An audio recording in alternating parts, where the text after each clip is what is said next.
A few days ago, I got a comment on one of my videos that claimed that Palia will never come out and that it's all just a big scam. I proceeded to remove the comment due to its general language and poor argument method, but I want to tackle what I thought was an interesting topic that sprung up in my mind from this. Is Palia worth following at this point? Now, this may seem like an odd question. I currently have 12 videos in a playlist about Palia, another 2 from last year, and yet another 2 that are now gone from the world. So obviously I must think that it's worth following, right? Before looking at that though, let's look at what the game is trying to be and what it adds to the genre that it lives in, since no game is really worth being excited over if it's not going to do anything new. Palia is a life sim game where you're able to farm, gather, craft, explore the world, and befriend and romance NPCs. This should sound familiar so far. Beyond that, it offers some interesting world traversal methods and is hoping to build a decent story for us to experience. While I've had some slight issues with how they might implement these, if done well, they can add quite a bit to the game.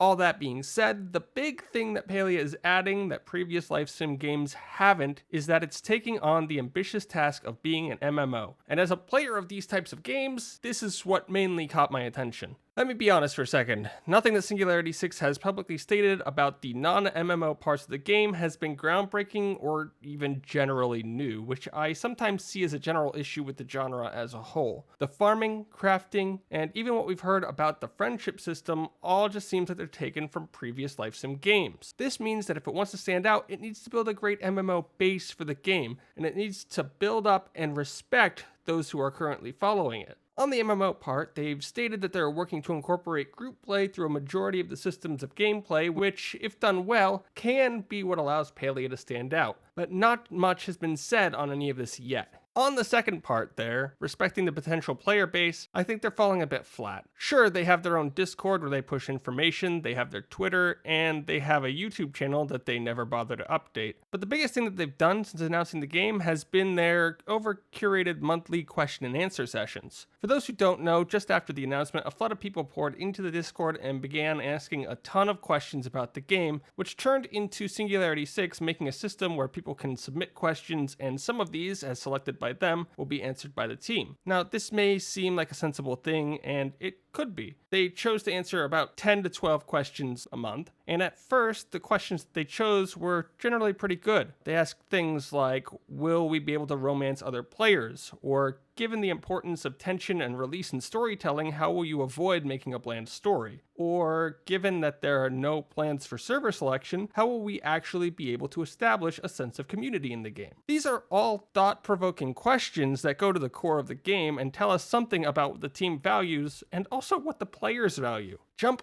8 months into the future, and the questions that the team have selected look more like this. Do NPCs have birthdays? What is the in-game currency called? And what are your plans for microtransactions? Just after they released an entire blog on the topic. It doesn't take a rocket scientist to see that there's clearly a difference here, does it? So, do I think that it's worth following this game on YouTube, their Discord, or anywhere else that news can be found?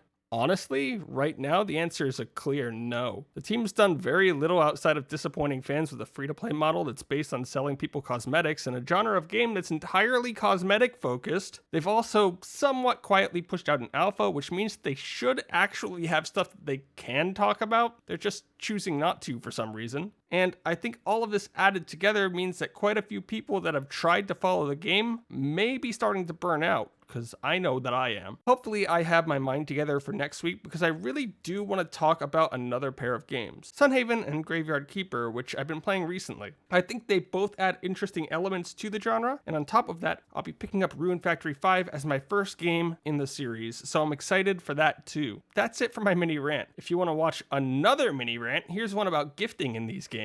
And besides that, here's the playlist of my previous videos on Palia. Thanks for watching.